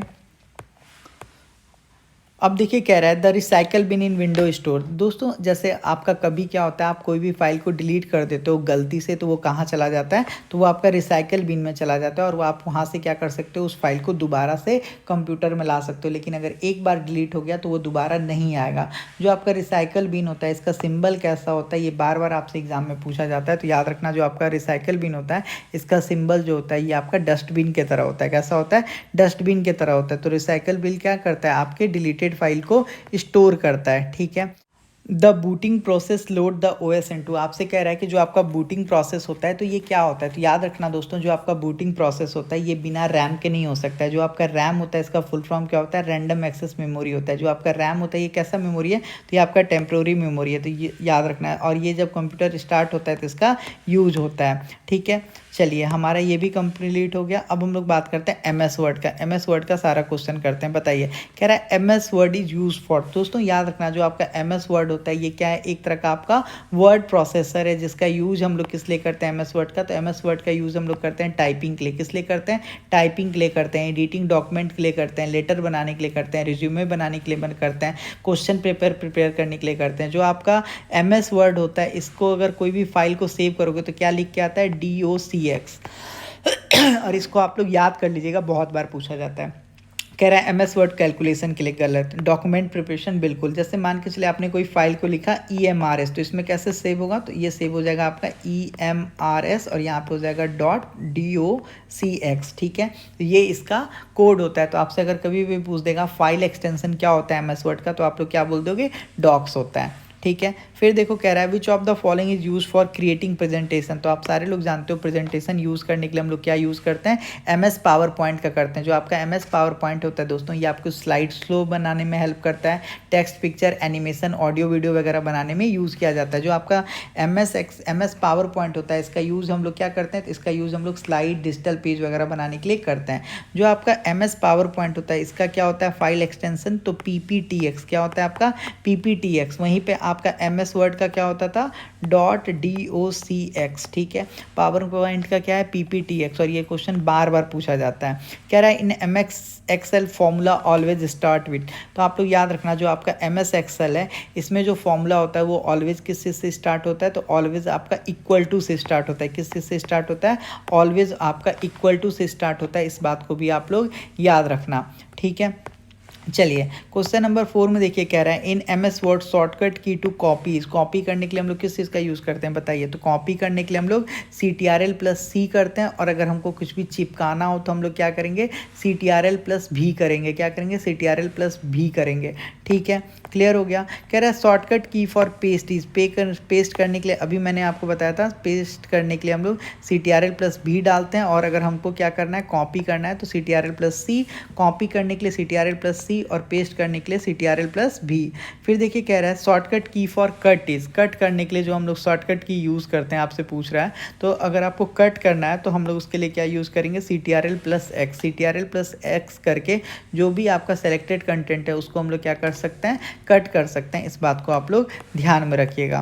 कह रहा है to save a document in MS Word shortcut keys. अगर आप मान के चलो MS वर्ड खोले हुए हो और आपको कोई भी डॉक्यूमेंट को सेव करना है तो आप कैसे करोगे बताइए। तो आप लोग बोलना CTRL+S दबाने से आपका जो फाइल होता है वो क्या हो जाता है, सेव हो जाता है। CTRL+S दबाने से क्या होता है, जो आपका फाइल होता है वो सेव हो जाता है। ठीक है, अगर आपको मान के चलो न्यू स्लाइड ऐड करना है तो CTRL+M। न्यू स्लाइड ऐड करने के लिए CTRL+M। CTRL+N क्या होता है, तो आप लोग बोलना ये आपके न्यू डॉक्यूमेंट को ओपन करने के लिए यूज़ किया जाता है। किस में, वर्ड में, एक्सेल में और आपके पावर पॉइंट में। ठीक है, कह रहा है in MS power point new slide can be inserted. भाई बताइए MS पावर पॉइंट में अगर आपको न्यू स्लाइड को इंसर्ट करना है तो आप लोग क्या करोगे, तो आप लोग CTRL+M दबा के इंटर कर दोगे। CTRL+N में क्या होता है, आपका न्यू डॉक्यूमेंट खुलता है। CTRL+M में क्या होता है, आपका न्यू स्लाइड आ जाता है। ठीक है, कह रहा है which key combination is use to open a new document in MS Word. अगर आपको न्यू डॉक्यूमेंट ओपन करना है तो आप लोग क्या दबाओगे, CTRL+N दबाओगे। ठीक है, कह रहा है in MS Excel row are identified by. बताइए जो आपका MS एक्सेल होता है उसमें जो आपका रो होता है वो किस चीज़ से आइडेंटिफाई किया जाता है, तो याद रखिएगा जो आपका MS एक्सेल होता है उसमें रो का कैसे होता है, तो 1 2 3 होता है। जो आपका रो होता है ये लेफ्ट टू राइट जाता है, हॉरिजेंटली जाता है। टोटल रो जो होता है आपका एक्सेल में वो कितना होता है, तो ये अप्रॉक्स कितना होता है, तो आपका 6,7,5,048 1 10 100 1000 10,000 लाख 10 लाख, ये होता है आपका 10,48,576 रो होता है। ठीक है, MS एक्सेल में। ठीक है, तो इस बात को आप लोग याद रखिएगा। तो राइट ऑप्शन हो जाएगा आपका नंबर। कह रहा है in MS Excel column are identified by. जो आपका कॉलम होता है दोस्तों उसको हम लोग ABC से क्या करते हैं, अल्फ़ाबेट से डिनोट करते हैं। जो आपका कॉलम होता है उसको हम लोग किस से करते हैं, तो उसको हम लोग अल्फ़ाबेट से करते हैं। वहीं पे जो आपका रो होता है इसको हम लोग किस से करते हैं, तो इसको हम लोग नंबर से करते हैं। तो रो को नंबर से और आपका कॉलम को हम लोग अल्फ़ाबेट से। इस बात को याद रखिएगा, रो को किस चीज़ से, नंबर से। रो को किस चीज़ से, नंबर से 1 2 3, और आपका कॉलम को किस चीज़ से, तो आपका अल्फ़ाबेट से। कह रहा है MS वर्ड फाइल का एक्सटेंशन क्या है, अभी बताया था ऑप्शन सी हो जाएगा .docx। PPTX किसका होगा, तो आप लोग बताइएगा कि PPTX जो होता है ये आपके पावर पॉइंट का होता है। किसका होता है, पावर पॉइंट का होता है। इस बात को याद रखिएगा। ठीक है, तो आप लोग बोलोगे हाँ सर ये चीज़ हम लोगों को याद 100% रहेगा। फिर कह रहा है the extension of power point file is, तो आप सब लोग सारे लोग जानते हो PPTX हो जाएगा। ठीक है, फिर कह रहा है the process of combining text and data for mass mailing is called. दोस्तों जैसे देखिए रेलवे आप लोग को एडमिट कार्ड भेजती है, EMRS आप लोग को एडमिट कार्ड भेजेगा, या कोई भी बिहार गवर्नमेंट आप लोग का स्टेट का पेपर हुआ था तो आप लोग को एडमिट कार्ड भेजा था। तो जब आप बल्क क्वांटिटी में आप क्या भेजते हो, मैसेज भेजते हो, तो उसी को हम लोग क्या बोलते हैं, उसको हम लोग मेल मर्ज बोलते हैं। क्या बोलते हैं, मेल मर्ज बोलते हैं। इसमें क्या होता है, एक लेटर होता है जो कि हम बहुत सारे लोगों को भेज देते हैं। कैसे भेज देते हैं, तो लिस्ट बना के हम सारे लोग को भेज देते हैं। इसीलिए हम लोग मेल मर्ज को क्या बोलते हैं, बल्क कम्युनिकेशन बोलते हैं। क्या बोलते हैं, बल्क कम्युनिकेशन के नाम से जानते हैं। दोस्तों आप लोगों के लिए एक इम्पॉर्टेंट सूचना है, जैसे कि आपको पता है कि आपका EMRS 2025 का एग्जामिनेशन 14 दिसंबर 2025 से होने वाला है। तो इसीलिए हम लोग लेके आए आपके लिए ICT का बैच, और ये ICT का बैच अगर आप लोग कर लेते हो, इंफॉर्मेशन कम्युनिकेशन टेक्नोलॉजी, जिसको हम लोग कंप्यूटर बोलते हैं, अगर आप इसको कर लेते हो तो आपका 15 में 15 गारंटी हो जाएगा। कैसे गारंटी होगा मैं आपको बताता हूँ। ये देखो आपका ये सिलेबस है ICT का, यानी कंप्यूटर का। ये बस इतना छोटा सा है, लेकिन अगर आप इसको देखोगे तो टोटल 16 टॉपिक है। इस 16 टॉपिक को मैं आपको पढ़ाऊंगा 20 दिन के अंदर। और कैसे पढ़ाऊंगा मैं आपको दिखाता हूं। देखो ये बैच आपका स्टार्ट हो जाएगा 17 अक्टूबर 2025 से और कंप्लीट हो जाएगा 7 नवंबर 2025 को। जैसे मान के चलो दोस्तों मैंने आपको MS ऑफिस पढ़ाया, तो दूसरे प्लेटफॉर्म पे क्या होता है, केवल आपको थ्योरी पढ़ा दिया गया और आपको छोड़ दिया जाता है। लेकिन यहाँ पे क्या होगा, आपको MS ऑफिस पढ़ाया जाएगा, उसके बाद इसके ऊपर आपको 100 प्रीवियस ईयर क्वेश्चन को क्लास में ही डिस्कस करवाया जाएगा। और ये सारा डिस्कशन कहाँ से होगा, ऑथेंटिक सोर्स। ये देख सकते हो, ये आपका यूथ कंपटीशन टाइम का बुक है और इसके अंदर सारा का सारा प्रीवियस ईयर क्वेश्चन है, ठीक है। साथ में हम आपको क्या करवाएंगे, तो साथ में हम आपको जो केवी, एनवीएस, डीएसएसबी में भी जो भी इंपॉर्टेंट क्वेश्चन पूछा जाता है, आईसीटी से रिलेटेड, दिल्ली पुलिस में पूछा जाता है, वो सारा हम आपको करवा देंगे ताकि आपको कोई भी दिक्कत ना हो, ठीक है। ये बैच में आपको 16 टॉपिक करवाया जाएगा, आपको 1500 पीवाईक्यू करवाया जाएगा, ठीक है। चैप्टर वाइज करवाया जाएगा और बाद में आपको मिक्स भी करवाया जाएगा। साथ में आपको क्लास नोट्स मिलेगा। ये देखो हमारा हैंड रिटन क्लास नोट्स है जो कि आपका हिंदी और इंग्लिश दोनों में है, तो आपको काफ़ी अच्छे से समझ में आएगा। क्योंकि दोस्तों देखिए, पीडीएफ से पढ़ने का अलग बात है, लेकिन हैंड रिटन नोट्स अगर आप प्रिंट आउट करवा लेते हो तो उसको पढ़ने का एक अलग ही मज़ा आता है, उसको पढ़ने में काफ़ी इंटरेस्ट आता है, ठीक है। साथ में आपको लाइव डाउट सॉल्विंग ग्रुप मिल जाएगा, जिस ग्रुप में ऐड कर दिया जाएगा। अगर आपको कोई भी प्रश्न बनाने में दिक्कत होता है तो आप वहाँ पे मैसेज कीजिएगा, आपको डाउट वहाँ पे आपका सॉल्व हो जाएगा। ये सारा कुछ आपको मिल जाएगा 389 में। एक चीज़ आप लोग याद रखिएगा, जो हमारा लाइव क्लासेस होगा इसका आपको रिकॉर्डिंग भी मिलेगा। अगर आप किसी कारणवश नहीं कर सकते हो क्लास तो आपको रिकॉर्डेड मिल जाएगा, आप लोग उसको देख लीजिएगा। दूसरा फायदा ये होगा कि जैसे मान के चलिए आप क्लास कर रहे हो, जैसे आज आपका क्लास कंप्लीट हुआ कंप्यूटर के जनरेशन के बारे में, तो उसका 12 घंटे के बाद उसका टेस्ट भी अपलोड हो जाएगा ताकि आप लोग अपने आप को चेक कर पाओ कि आप कितने पानी में हो, जो क्लास में पढ़ाया गया उसमें आप कितना स्कोर कर पा रहे हो। तो ये सारा चीज़ आपको मिल जाएगा। अगर ये आप सारा चीज़ करते हो तो आपका 15 में 15 गारंटी होगा। और क्यों नहीं होगा गारंटी, जब हम ऑथेंटिक सोर्स से पढ़ेंगे, सारा का सारा EMRS का सेट करवाएंगे जो कि किसी प्लेटफॉर्म पे नहीं करवाया जाता है। इस चीज़ को आप लोग ध्यान दीजिएगा, ठीक है। यहाँ पे आपको डेडिकेटली करवाया जाएगा, ठीक है। यहाँ पे आपको 1500 एग्जाम ओरिएंटेड क्वेश्चन वगैरह सब कुछ करवा दिया जाएगा और 20 दिन के बाद आप लोग देखना कि आपको कितना एडवांटेज मिलता है और आप लोग 100% कहोगे कि सर हम लोग अब 15 में 15 आईसीटी में लेके आ जाएंगे। तो अगर आप हमारा बैच ज्वाइन करना है तो आप लोग मैसेज कीजिएगा 9430851094 पे, आपको लाइव क्लासेस वाले ग्रुप में जोड़ दिया जाएगा। डेली जो है आपका क्लास 5 बजे चलता है और अगर आप किसी भी कारण से क्लास नहीं कर पाते हो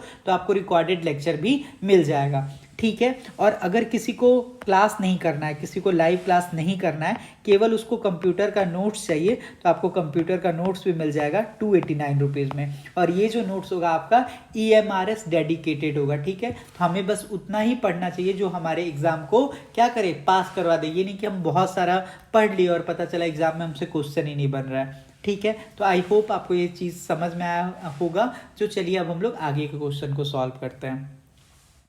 इन MS power point slide show start with the shortcut. दोस्तों याद रखना, जो आपका MS पावर पॉइंट होता है उसमें जो आपका स्लाइड शो अगर आपको स्टार्ट करना है तो आपको क्या दबाना होगा, आपको F5 दबाना होगा। आपको क्या दबाना होगा, आपको F5 जब दबाओगे तो आपका जो स्लाइड है वो क्या हो जाएगा, इन MS power point slide show start with the shortcut. दोस्तों याद रखना, जो आपका MS पावर पॉइंट है उसमें अगर आपको प्रेजेंटेशन का स्लाइड शो स्टार्ट करवाना है तो आपको F5 बटन दबाना होगा। F5 बटन जब दबा दोगे तो आपका क्या होगा, फुल शो स्टार्ट हो जाएगा। और Shift+F5 दबाओगे तो आप अपने करेंट स्लाइड पे आ जाओगे। तो इसी के साथ हम लोग 3 चैप्टर कर चुके हैं। अब हम लोग चैप्टर नंबर 4 करने जा रहे हैं, कीबोर्ड शॉर्टकट एंड कंप्यूटर, ठीक है। देखिए फर्स्ट क्वेश्चन आपके सामने कह रहा है शॉर्टकट की फॉर अंडू इज। बताइए शॉर्टकट की फॉर अंडू क्या होता है। दोस्तों याद रखना, अंडू का मतलब होता है गो बैक। अंडू का क्या मतलब होता है, आप बोलोगे कि सर देखो अंडू का मतलब होता है गो बैक, या आप लोग इसको बोल सकते हो कैंसल लास्ट एक्शन। अंडू हम लोग कब करते हैं, जैसे हमने ए लिखा तो ये गलत टाइप हो गया, तो ये देखो अभी मैं अंडू करूंगा ये गायब हो गया, इसी को हम लोग अंडू बोलते हैं। जो अंडू बोलते हैं, अंडू क्यों करते हैं, तो अंडू जब आपका मिस्टेक हो जाता है टाइपिंग वगैरह करते वक्त तो आप लोग क्या करते हो, अंडू करते हो। देखो ए लिखा और देखो मैं इसको बिना गायब किए हुए, बिना मिटाए हुए, बिना इरेजर लिए हुए गायब कर दिया, यही होता है आपका अंडू। अंडू जो होता है इसका यूज़ हम लोग वर्ड में करते हैं, एक्सेल में करते हैं, पावर पॉइंट में करते हैं और नोट पैड में करते हैं। आपसे बहुत बार पूछा जाता है अंडू कहाँ पे यूज़ होता है, वर्ड, एक्सेल, पावर पॉइंट और आपका नोट पैड। जो आपका अंडू होता है इसके लिए आपको क्या दबाना होगा दोस्तों, तो इसके लिए आपको CTRL यानी Ctrl+Z जब दबाओगे तो आपका क्या हो जाएगा, अंडू हो जाएगा। तो राइट ऑप्शन क्या हो जाएगा, CTRL+Z। Option number A will be your correct answer. Clear. चलिए, देखिए क्वेश्चन कह रहा है शॉर्टकट की फॉर रीडो इज, बताइए शॉर्टकट की फॉर रीडो क्या होता है। तो सबसे पहले आप मुझे बताइए रीडो का मतलब क्या होता है। रीडो का मतलब होता है रिपीट लास्ट एक्शन। क्या होता है इसका मतलब, रीडो का मतलब होता है रिपीट लास्ट एक्शन। क्या होता है रीडो का फुल फॉर्म, मतलब क्या होता है इसका, तो इसका मतलब होता है रिपीट लास्ट एक्शन। इसका मतलब ये हुआ जो भी आप किए थे उसको ये क्या करेगा, उसको ब्रिंग बैक कर देगा। जैसे मान लो ए लिखा हुआ था और ये गायब हो गया, तो इसको ये क्या करेगा, ब्रिंग बैक कर देगा। समझ में आ गई। यानी कोई भी सेंटेंस अगर आप गलती से उसको डिलीट कर दियो तो अगर आप रीडो करोगे तो ये क्या करेगा, जो भी है उसको वो वापस ला देगा। ठीक है, तो ये हम लोग कब करते हैं, तो CTRL प्लस वाई जब दबाओगे तो आपका रीडो हो जाएगा। वाई से क्या होता है, यस। वाई से क्या होता है, यस। तो आप लोग क्या बोलोगे, आप लोग बोलोगे जो भी सेंटेंस है उसको वापस कर दो। तो इसके लिए आप दबाओगे कंट्रोल प्लस वाई। क्या दबाओगे, control plus Y. Control plus Z किसके लिए दबा रहे थे, तो आप बोलोगे कंट्रोल प्लस जेड जो है आप अंडू के लिए दबा रहे थे, कंट्रोल प्लस वाई आप रीडो के लिए दबा रहे हो। ठीक है, कह रहे हैं to print a document shortcut keys. याद रखना दोस्तों, अगर आपको प्रिंट करना है तो प्रिंट में क्या आता है, पी आता है। तो इसीलिए आप क्या दबाओगे, पी दबाओगे। कंट्रोल प्लस पी दबाओगे तो जो भी आपका डॉक्यूमेंट है वो क्या है, आपके पास हार्ड कॉपी के रूप में मिल जाएगा। क्या हो जाएगा, आपको हार्ड कॉपी के रूप में मिल जाएगा। तो ये तो काफ़ी ईजी था। चलिए, कह रहा है shortcut key to find text in a document. अगर कोई भी डॉक्यूमेंट है आपके पास, उसमें आपको कोई भी शॉर्टकट ढूंढना है, कोई भी वर्ड ढूंढना है, तो आप कैसे ढूंढोगे, तो आप करोगे CTRL प्लस फाइंड। एफ किस चीज़ को दर्शाता है, तो फाइंड को दर्शाता है। तो अगर आपको कोई भी चीज़ को ढूंढना है तो आप क्या दबाओगे, CTRL प्लस एफ दबाओगे। CTRL प्लस एफ दबाने से क्या हो जाता है, आपका फाइंड हो जाता है। ठीक है, तो याद हो गया। CTRL प्लस ए क्या होता है, तो याद रखिएगा CTRL प्लस ए जो होता है इसका मतलब होता है आपका ऑल। अगर आपको कोई भी चीज़ को कॉपी करना है तो आप क्या दबाओगे, तो आप CTRL प्लस ए दबाओगे तो आपका पूरा का पूरा वो चीज़ डॉक्यूमेंट और सीट क्या हो जाएगा, आपका कॉपी हो जाएगा। ठीक है, क्लियर हो गया। तो देखो CTRL प्लस ए बता दिया, एफ बता दिया। देखो अब क्या कह रहा है, शॉर्टकट की फॉर सेलेक्ट ऑल। तो सेलेक्ट ऑल के लिए क्या करेंगे, कंट्रोल प्लस ए दबा देंगे।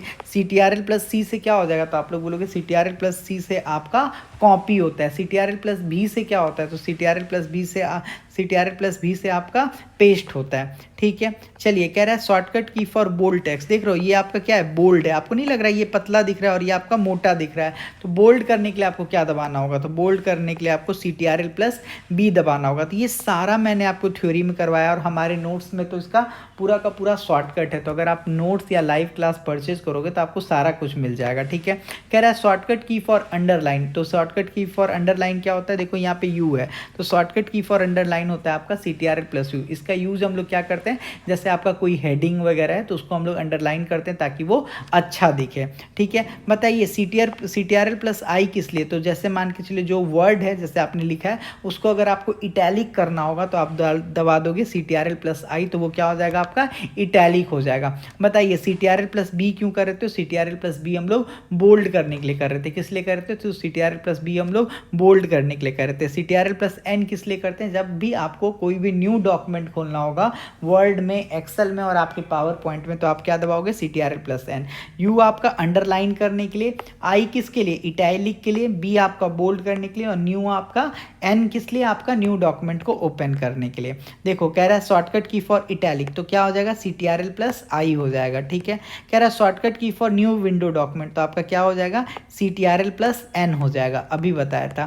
कह रहा है shortcut to switch between open application. बताइए अगर आपको ओपन एप्लीकेशन के बीच में क्या करना है, स्विच करना है, तो आपको क्या दबाना होगा, Alt प्लस टैब दबाओगे तो आप क्या होगा, आप स्विच हो जाओगे। यूजफुल, ये किस लिए यूजफुल होता है, तो ये आपका मल्टीटास्किंग के लिए आपका यूजफुल होता है। अब आपसे पूछ रहा है HTML का फुल फॉर्म क्या होता है, बहुत बार पूछा गया दोस्तों। याद रखना जो आपका ये HTML होता है इसका यूज़ हम लोग कहाँ पे करते हैं, तो इसका यूज़ हम लोग वेब पेज को बनाने के लिए करते हैं। जो आपका HTML होता है ये क्या करता है, तो ये आपको ब्राउज करने में क्या करता है, हेल्प करता है।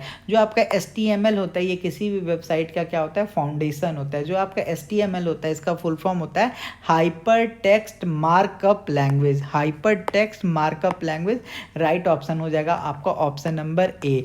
जो आपका हाइपर टेक्स्ट मार्कअप लैंग्वेज होता है इसी का यूज़ हम लोग क्या करते हैं, डिजाइनिंग के लिए करते हैं वेब पेज का, और ये आपके किसी भी वेबसाइट का क्या होता है, फाउंडेशन होता है। अब देखो आपसे पूछ रहा है HTTP क्या होता है। दोस्तों याद रखना जो आपका HTTP होता है ये आपका एक प्रोटोकॉल होता है। जब आपका जैसे मान के चलो ये आपका क्या इंटरनेट है और इंटरनेट से जब डाटा ट्रांसफ़र होता है तो उसी का ये प्रोटोकॉल होता है, ठीक है। ये क्या करता है, आपके वेब ब्राउज़र को अदर वेब ब्राउज़र से क्या करता है, कनेक्ट करने का काम करता है। इसी को हम लोग बोलते हैं HTTP। HTTP का फुल फॉर्म होता है हाइपर टेक्स्ट ट्रांसफ़र प्रोटोकॉल। क्या होता है HTTP का full form? Hyper text transfer protocol, ठीक है। Hyper text transfer protocol option number A हो जाएगा। HTML का क्या होता है? Hyper text markup language. HTTP का क्या होता है? हाइपर टेक्स्ट ट्रांसफ़र प्रोटोकॉल, और इसका यूज़ हम लोग करते हैं डाटा ट्रांसफ़र करने के लिए एक वेब ब्राउज़र से ले दूसरे वेबसाइट पे। जैसे ये मान के चलो गूगल क्रोम है और ये आपका EMRS का वेबसाइट है, तो ये जो आप जा रहे हो इसी को हम लोग क्या बोलते हैं? HTTP बोलते हैं। आपसे पूछ रहा है USB का फुल फॉर्म क्या होता है? USB का फुल फॉर्म होता है आपका यूनिवर्सल सीरियल बस। क्या होता है आपका? यूनिवर्सल सीरियल बस। और ये क्या करता है? तो ये आपको डाटा प्रोवाइड करने का काम करता है और साथ में आपको पावर प्रोवाइड करने का काम करता है। पूछ रहा है आपसे BIOS क्या होता है? दोस्तों याद रखना, जो आपका रोम होता है उसी के अंदर आपका BIOS लगा हुआ होता है। जो आपका BIOS होता है इसका फुल फॉर्म होता है बेसिक इनपुट आउटपुट सिस्टम। क्या होता है? बेसिक इनपुट आउटपुट सिस्टम, ठीक है। जब आपका कंप्यूटर स्टार्ट हो रहा होता है तो ये आपको कंप्यूटर को बूटिंग में क्या करता है? आपको हेल्प करता है, और जब आपका कंप्यूटर स्टार्ट हो जाता है तो उस टाइम ये यूज़ में आता है, ठीक है। चलिए, अब आप लोग हमेशा PDF मांगते हो, बताओ PDF का फुल फॉर्म क्या होता है? तो PDF का फुल फॉर्म होता है आपका पोर्टेबल डॉक्यूमेंट फॉर्मेट। क्या होता है आपका? Portable document format. जो आपका PDF होता है ये किसने बनाया? तो ये आपका एडोब नामक कंपनी ने बनाया। किसने बनाया? आपका एडोब नामक कंपनी ने बताया। जो आपका PDF होता है इसका एक्सटेंशन क्या होता है? तो .pdf के नाम से इसका एक्सटेंशन होता है। जो आपका PDF होता है ये आपका प्रिंटिंग और शेयर करने के लिए काफ़ी ईजी होता है, लेकिन हम लोग PDF को जल्दी एडिट नहीं कर पाते हैं, ठीक है। और PDF का फुल फॉर्म क्या होता है? Portable document format.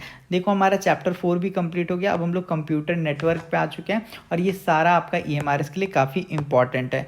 देखिए क्या कह रहा है, ए नेटवर्क इज, बताइए नेटवर्क क्या होता है? दोस्तों याद रखना, जैसे मान के चलो ये एक कंप्यूटर है, ये एक दूसरा कंप्यूटर, ये देखो एक कंप्यूटर, दूसरा कंप्यूटर, तीसरा कंप्यूटर, चौथा कंप्यूटर, इसी टाइप से ढेर सारा कंप्यूटर है और ये सारा कंप्यूटर कनेक्टेड है। इसी को हम लोग क्या बोलते हैं? इसी को हम लोग नेटवर्क बोलते हैं। जो आपका नेटवर्क होता है ये कहाँ देखने के लिए मिलता है कंप्यूटर का? जैसे स्कूल में, कंप्यूटर लैब में, जहाँ पे बहुत सारा जो कंप्यूटर होता है वो आपका क्या कहलाता है? वो आपका नेटवर्क कहलाता है। याद है जब हम लोग बचपन में कैफ़े जाते थे, कहाँ जाते थे? साइबर कैफ़े, तो वहाँ पे बहुत सारा कंप्यूटर होता था और टाइमर चलते रहता था, और फिर सारा कंप्यूटर वो जो वहाँ पे बैठता था मेन हब में, वो चाहता तो आपका कंप्यूटर ऑफ हो सकता था, क्योंकि कंप्यूटर क्या होता है? कनेक्टेड होता है। और कैसे कनेक्टेड होता है? तो केबल और वायरलेस सिग्नल के थ्रू ये कनेक्टेड होता है। जैसे मान के चलो आपके ऑफिस में 10 कंप्यूटर है, ठीक है, तो आप 10 से कमांड दोगे तो आपका क्या हो जाएगा? आपका प्रिंटर एक ही होगा और उससे वो आपका फाइल निकलता है, ठीक है। तो आपका जो नेटवर्क होता है ये क्या होता है? ये आपका ग्रुप ऑफ इंटरकनेक्टेड कंप्यूटर होता है। राइट ऑप्शन आपका ऑप्शन नंबर बी हो जाएगा। कहाँ कहाँ पे देखने को मिलता है? ऑफिस, स्कूल, कंप्यूटर लैब में। चलो, आपसे पूछ रहा है लैन का फुल फॉर्म क्या होता है? तो याद रखना, जो आपका लैन होता है इसका फुल फॉर्म होता है लोकल एरिया नेटवर्क। क्या होता है आपका? लोकल एरिया नेटवर्क, ठीक है। जो आपका लैन होता है इसका स्पीड क्या होता है? बहुत ज़्यादा हाई होता है और इसका खर्च क्या होता है? कम होता है। इसका यूज़ हम लोग कॉलेज का जो कंप्यूटर लैब वगैरह होता है वहाँ पर करते हैं, ठीक है। इसके अकॉर्डिंग हम लोग क्या करते हैं? केबल के माध्यम से लैन का यूज़ करते हैं या वाईफाई के माध्यम से हम लोग इसका यूज़ करते हैं, ठीक है। ये आपके स्मॉल एरिया को कनेक्ट करता है, जैसे होम, स्कूल और ऑफिस को। तो लैन का पूरा नाम क्या है? तो लार्ज नहीं, local area network, option B. फिर देखो आपसे कह रहा है फुल फॉर्म ऑफ वैन इज। वैन का फुल फॉर्म होता है आपका वाइड एरिया नेटवर्क। क्या होता है आपका? Wide area network. लैन और वैन में फ़र्क है। लैन आपका स्मॉल एरिया को कवर करता है, वैन आपका पूरे वाइडर एरिया को कनेक्ट करता है, ठीक है। इसका स्पीड क्या होता है? वैन का स्लो होता है, लेकिन ये आपके लॉन्ग डिस्टेंस तक को कवर करता है। लैन का स्पीड तेज़ होता है, लेकिन ये आपके लेस एरिया को कवर करता है, ठीक है। इंटरनेट जो है ये आपका बेस्ट एग्जाम्पल है वैन का। अगर आपसे कभी पूछा जाएगा कि वैन का एग्जाम्पल, बेस्ट एग्जाम्पल क्या है, तो आप लोग बोल देना वैन का बेस्ट एग्जाम्पल है आपका इंटरनेट, ठीक है। इसका स्पीड स्लो होता है। अब आपके पास आ गया मैन। मैन क्या होता है? तो दोस्तों याद रखना, मैन का फुल फॉर्म होता है मेट्रोपॉलिटन एरिया नेटवर्क, ठीक है। मैन का फुल फॉर्म क्या होता है? मेट्रोपॉलिटन एरिया नेटवर्क, ठीक है। इसका यूज़ हम लोग किस लिए करते हैं? तो इसका यूज़ हम लोग जब लार्ज कैंपस या सिटी होता है वहाँ पे करते हैं। इसका स्पीड क्या होता है? इसका स्पीड फास्ट होता है वाइड एरिया नेटवर्क से। कह रहा है which of the following connect computer across the world. पूरे वर्ल्ड को कौन कनेक्ट करेगा, अभी मैंने आपको बताया था लैन नहीं, ये तो लोकल एरिया नेटवर्क है, मैन भी नहीं, मेट्रोपॉलिटन एरिया नेटवर्क है। आपका क्या हो जाएगा, वैन हो जाएगा। जो आपका वैन होता है इसी का फुल फॉर्म होता है वाइड एरिया नेटवर्क, और जो आपका वैन होता है ये आपका इंटरनेट को कनेक्ट करवा देता है ग्लोबली, ये इसका बेस्ट एग्जाम्पल है। और इसी की मदद से हम लोग email, online study, video call वगैरह कर पाते हैं। कह रहा है in a network the device that connect multiple computer is called. तो आप सारे लोग जानते हो जो डिवाइस बहुत सारे कंप्यूटर को कनेक्ट करवाने का काम करवाता है उसी को हम लोग हब या स्विच बोलते हैं। क्या बोलते हैं, हब या स्विच बोलते हैं। फिर कह रहा है device that connect to different network, जो आपका दो डिवाइस को कनेक्ट करवाता है उसी को हम लोग क्या बोलते हैं, राउटर बोलते हैं। जो आपका राउटर होता है ये क्या करता है, लैन और इंटरनेट को कनेक्ट करवाने का काम करता है। इसका जो आपका राउटर होता है इसी का यूज़ हम लोग होम और वाईफाई में करवाते हैं। कहाँ पे करवाते हैं, घर पे करते हैं वाईफाई लगवाने के लिए। ठीक है, आप लोग देखते होंगे कि बोलता है ना राउटर वाला, राउटर लगा लो, राउटर लगा लो। तो राउटर इसी वजह से होता है ताकि आप लोग वाईफाई चला पाओ, कहाँ पे, अपने घर पे।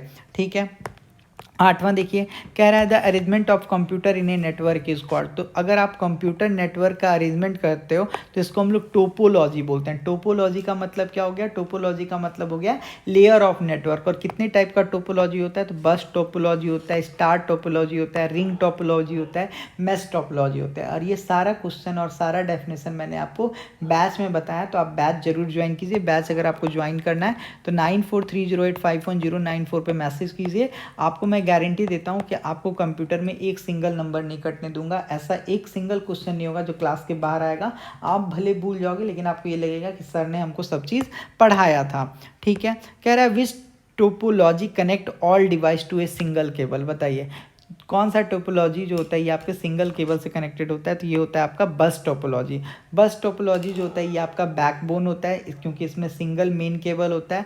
जितने भी कंप्यूटर होते हैं वो सेम लाइन से कनेक्टेड होते हैं। जैसे कि आपका स्मॉल ऑफिस, अगर गलती से एक केबल कटा तो सारा कंप्यूटर क्या हो जाएगा, बंद हो जाएगा। इसी को हम लोग बस टोपोलॉजी बोलते हैं। अब आपसे पूछ रहा है star topology, all device connected to a central hub. दोस्तों याद रखना, जो आपका स्टार टोपोलॉजी होता है इसमें क्या होता है, आपका अगर एक केबल फेल भी हो जाए तो भी आपका जो अदर कंप्यूटर है वो आपका काम करेगा। इसमें आप लोग न्यू डिवाइस को ऐड करना ईजी होता है, वहीं पे बस टोपोलॉजी में आपको न्यू डिवाइस को ऐड करना हार्ड होता है। जो आपका स्टार टोपोलॉजी होता है ये आपका एक तरह से मॉडर्न लैन की तरह आपका काम करता है। ठीक है, तो इन सारे बातों को आप लोग याद रखिएगा। कह रहा है in star topology all computer are connected to. तो कैसे कनेक्टेड होता है बताइए, कह रहा है राउटर से, सर्वर से, सेंट्रल हब स्विच से, या आपका ईच अदर से। बताइए कैसे कनेक्टेड होता है, तो आप लोग बोलना ये आपका कनेक्टेड रहता है किससे, तो ये आपका कनेक्टेड होता है हब स्विच से, यानी सेंट्रल हब स्विच से।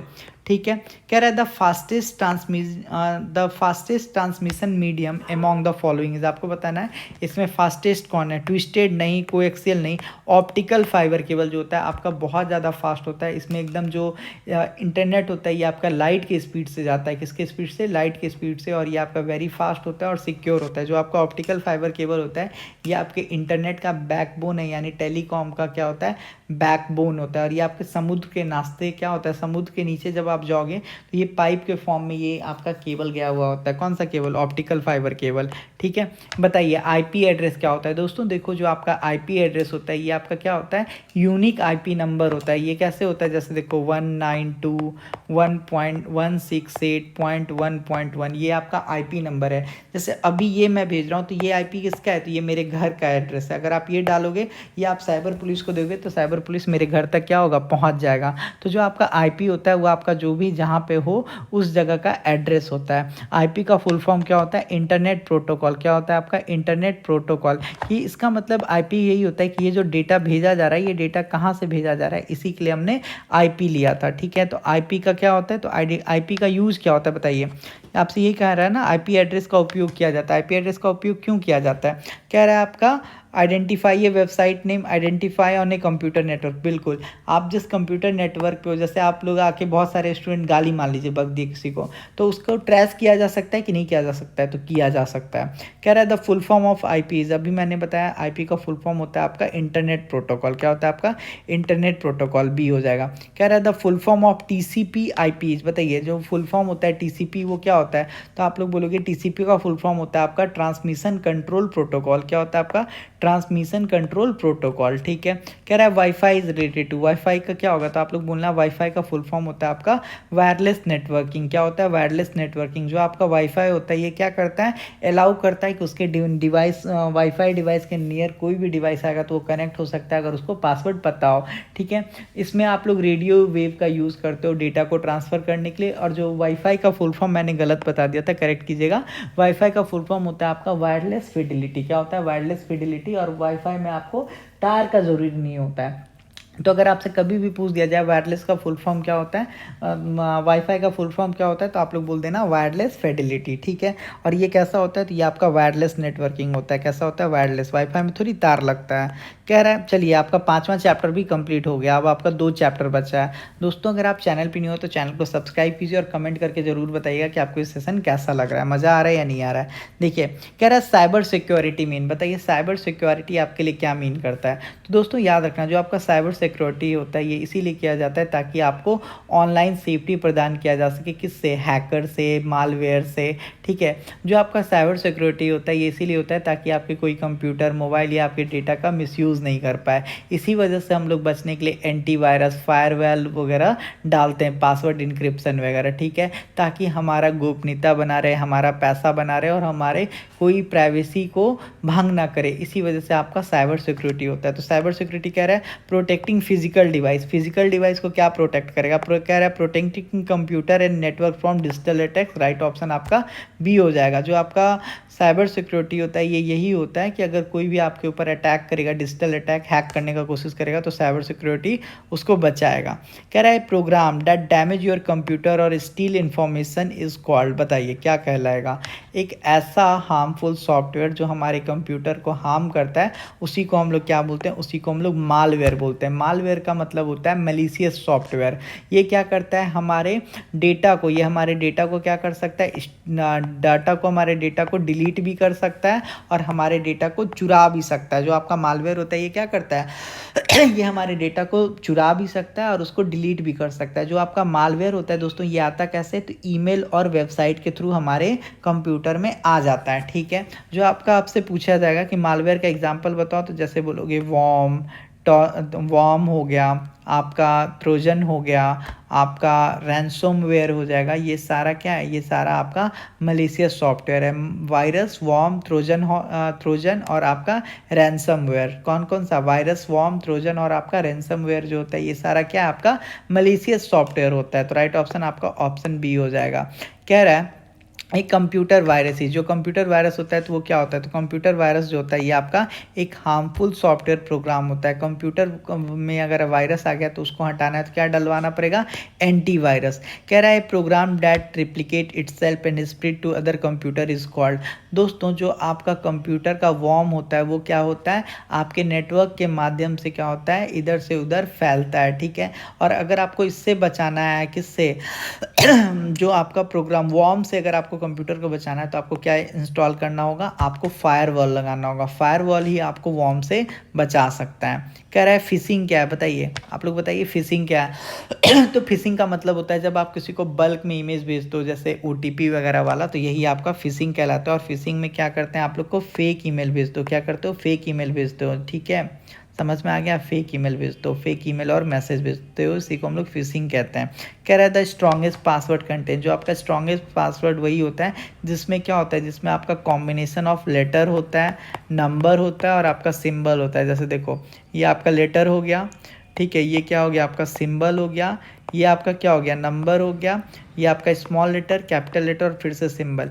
यानी आपका कैपिटल लेटर यूज़ होना चाहिए, स्मॉल लेटर यूज़ होना चाहिए, नंबर यूज़ होना चाहिए और आपका सिंबल यूज़ होना चाहिए। तो ये आपका क्या है, स्ट्रॉन्गेस्ट पासवर्ड है। तो combination of letter, number and symbol, right option आपका ऑप्शन नंबर सी हो जाएगा।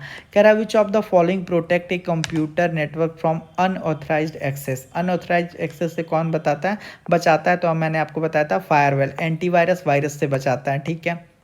कह रहा है इनक्रिप्शन इज़ यूज फॉर, बताइए इनक्रिप्शन का यूज़ क्यों करते, तो इनक्रिप्शन का यूज़ हम लोग करते हैं आपका ताकि हमारा बैंकिंग, ईमेल, ऑनलाइन पेमेंट वगैरह किसी के पास नहीं जाए, हमारा कोई फ़ोटो नहीं जाए, हमारा कोई प्राइवेट फ़ोटो नहीं जाए, हमारा कोई सेंसिटिव डाटा नहीं जाए। इसी वजह से जो भी हमारा फ़ोटो होता है, जो भी हमारा इन्फॉर्मेशन होता है, वो क्या होता है आपका कोड में चेंज हो जाता है। क्या होता है आपका कोड में चेंज हो जाता है, तो कोई डिकोड ही नहीं कर पाता है कि क्या चीज़ है। आपसे कह रहा है वीपीएन का फुल फॉर्म क्या होता है, तो वीपीएन का फुल फॉर्म होता है आपका private virtual private network. VPN का फुल फॉर्म क्या होता है, आप लोग बोल देना वर्चुअल प्राइवेट नेटवर्क जो होता है आपका वीपीएन का फुल फॉर्म होता है। ठीक है, कह रहा है ये हैकर कौन होता है बताइए।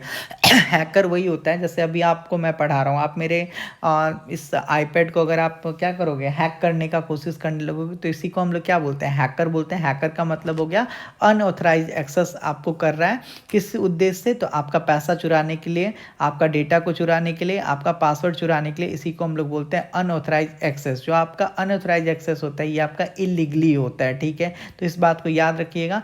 अनऑथराइज एक्सेस से बचने के लिए आप लोग को एंटीवायरस यूज़ करना चाहिए और स्ट्रॉन्ग पासवर्ड का यूज़ करना चाहिए।